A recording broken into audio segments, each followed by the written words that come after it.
Hallo, im heutigen Video zeige ich dir, wie du auch selbst einen sehr leckeren Hefezopf nach bulgarischer Art zubereiten kannst.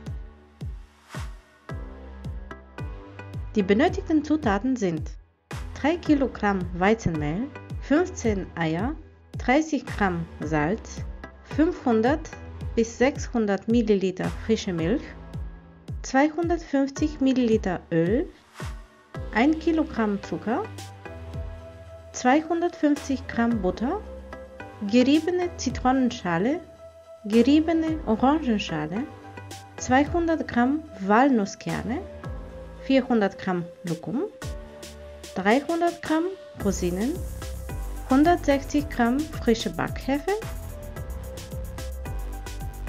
Vanillezucker, Backaroma, Vanille, Rum, Mandel.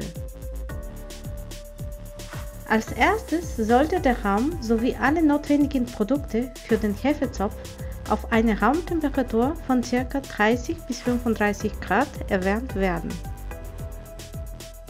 Zu diesem Zweck benutze ich einen kleinen Heizlüfter, um den Raum und die darin enthaltenen Produkte eine halbe Stunde lang aufzuwärmen.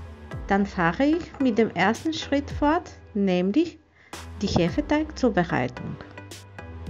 Ich beginne mit dem Sieben des Weizenmehls.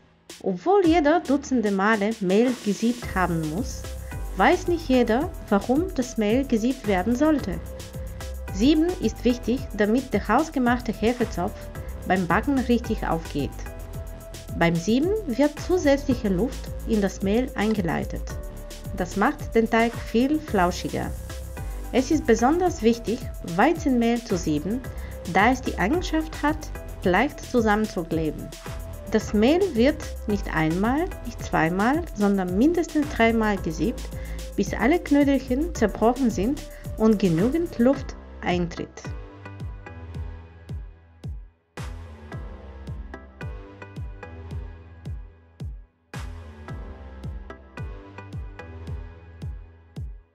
Ich bilde eine Mulde in dem gesiebten Mehl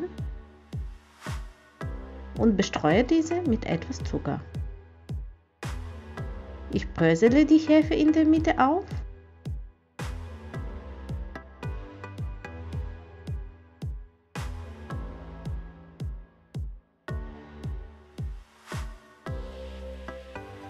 Und streue noch etwas Zucker darüber.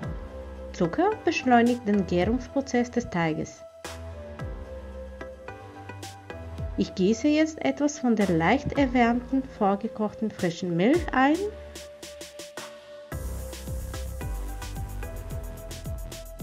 und vermische die Masse gut.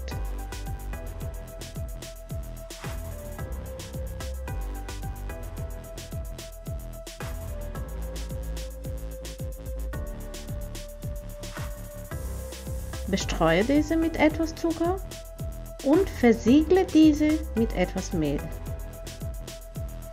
Den Hefeteig werde ich für ca. 20 Minuten zur Seite ruhen lassen. Während der Teig ruht, werde ich die Zeit nutzen, die Rosinen mit den Aromen zu würzen, indem ich flüssige Vanille, Rum und Mandelaroma drüber gieße.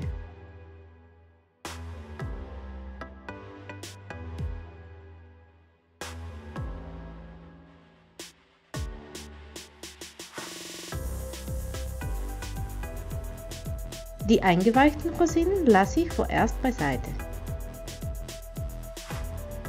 Ich werde die Schalen einer vorgewaschenen Zitrone und einer Orange vorsichtig abreiben. Die geriebenen Zitronen- und Orangenschalen verleihen dem Hefezopf einen sehr schönen frischen Geschmack und Aroma. Darüber hinaus ist die Zitrusschale der Teil, der die meisten Antioxidantien enthält, Vitamin C enthält und tonisierende, entspannende und verdauungsfördernde Eigenschaften mit sich bringt.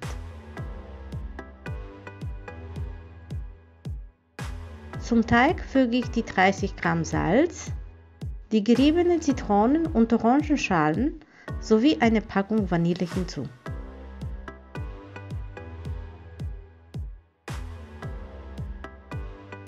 In einer separaten Schüssel zerschlage ich 13 Eier. die ich auf dem Herd leicht vorgewärmt habe, und füge sie dem Teig hinzu, den ich gut durchknete. Auf dem Herd erhitze ich 250 Gramm Butter, füge 250 Milliliter Öl und 500 Gramm weißen Kristallzucker hinzu. Ich rühre die Masse so lange um, bis die Butter vollständig geschmolzen ist, und gebe die Mischung in kleinen Portionen zu dem Teig hinzu.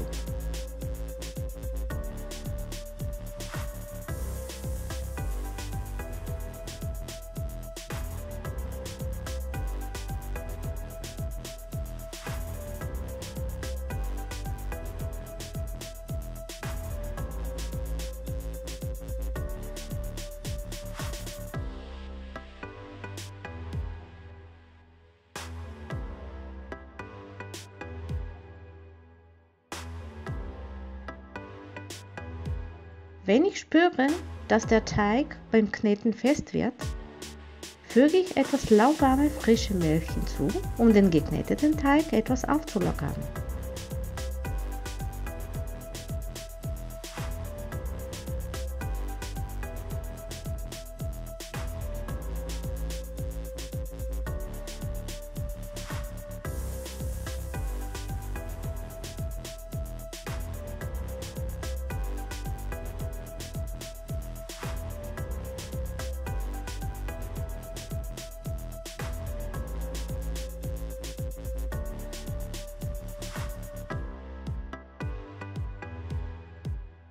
Der Teig wird so lange geknetet, bis eine homogene Mischung entsteht.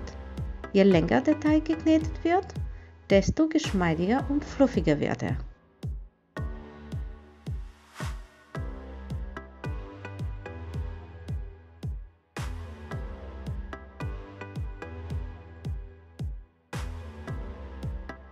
Ich füge die bereits eingeweichten Rosinen in kleinen Portionen hinzu, um diese im Hefeteig zu verteilen.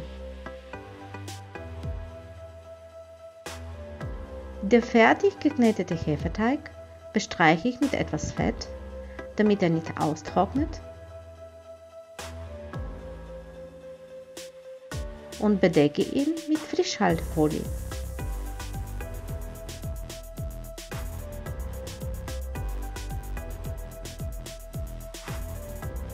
Dann lasse ich ihn für ca. 30 Minuten ruhen. Der nächste Schritt zum hausgemachten Hefezopf nach bulgarischer Art ist die Teigportionierung.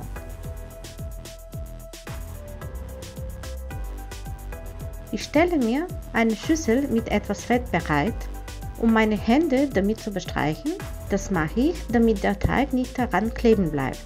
Dabei teile ich den Teig in kleinen Bällchen mit einem Gewicht von jeweils 250 bis 300 Gramm auf .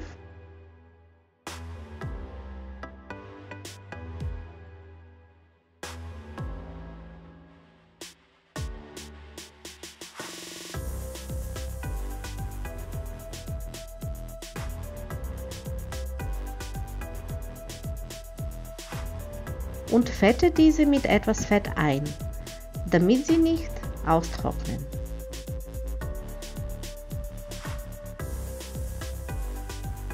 Für einen Hefezopf benötige ich 3 vorportionierten Teigbällchen. Ich decke die Teigbällchen für 10 Minuten mit Frischhaltefolie ab und lasse diese etwas ruhen.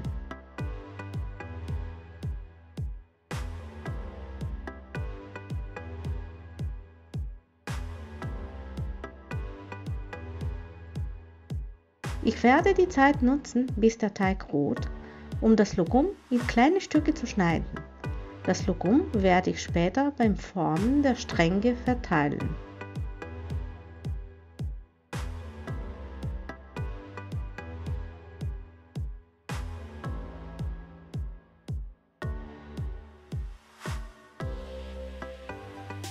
Der nächste Schritt ist, die Stränge auszurollen und zu formen. Ich nehme ein von den Teigbällchen und drücke es mit meiner Handfläche gegen den Tisch fest um die Luft herauszupressen. Dann streue ich etwas Zucker drüber, verteile ein wenig Lokum und forme aus dem Hefeteig lange Stränge.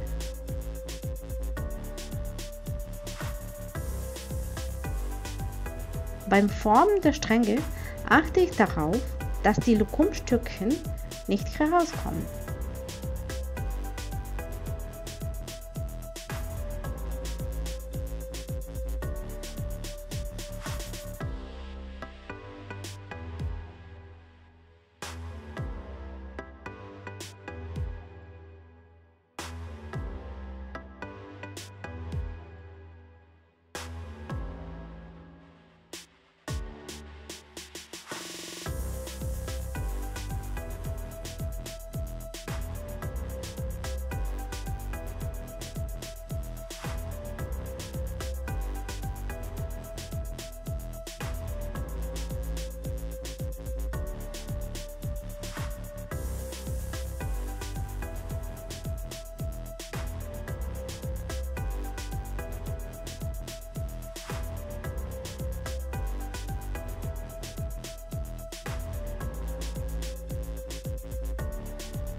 Statt Lokum verwende ich auch Walnusskerne.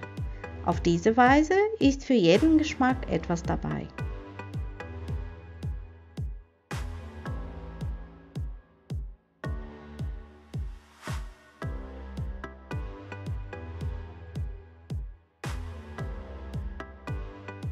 Der nächste Schritt ist, die Teigstränge zu einem Zopf zu flechten. Ich lege jeweils 3 Stränge nebeneinander und flechte diese ganz vorsichtig zu einem Zopf. Dabei passe ich bei den Enden auf und verbiege diese nach unten, damit der Zopf nicht auseinander geht.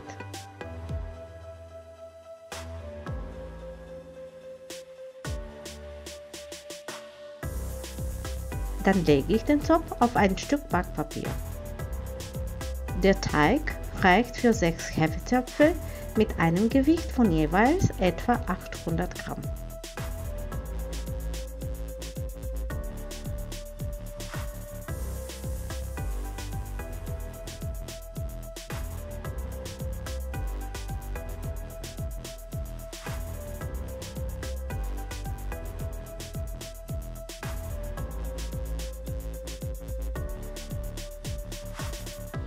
Ich trenne das Eigelb vom Eiweiß der übrig gebliebenen 2 Eier.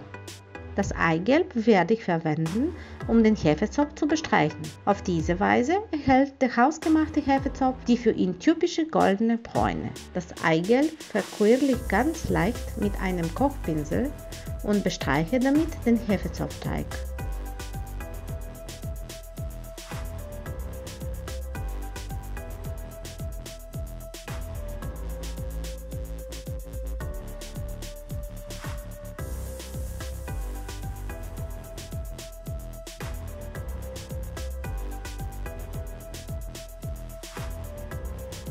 Dann bestreue ich reichlich mit Kristallzucker. Beim Backen bildet sich dadurch eine leckere und aromatische Zuckerkruste.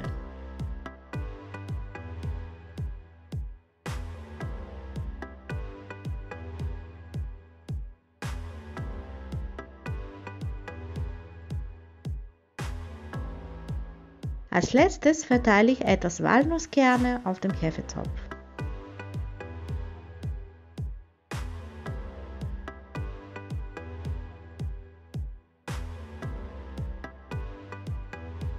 Der Backofen habe ich bereits auf 170 Grad vorgeheizt. Gebacken werden die Hefezöpfe darin für ca. 40 Minuten. Dann reduziere ich die Temperatur auf 150 Grad und lasse die Hefezöpfe für weitere 10 bis 15 Minuten im Backofen, bis diese knusprig werden. Danke, dass du mir beim Backen zugeschaut hast. Ich hoffe, dir hat das Rezept für das hausgemachte Hefezopf nach bulgarischer Art gefallen. Würdest du das Rezept ausprobieren? Hat es dir geschmeckt? Ich würde mich auf deinen Kommentar freuen.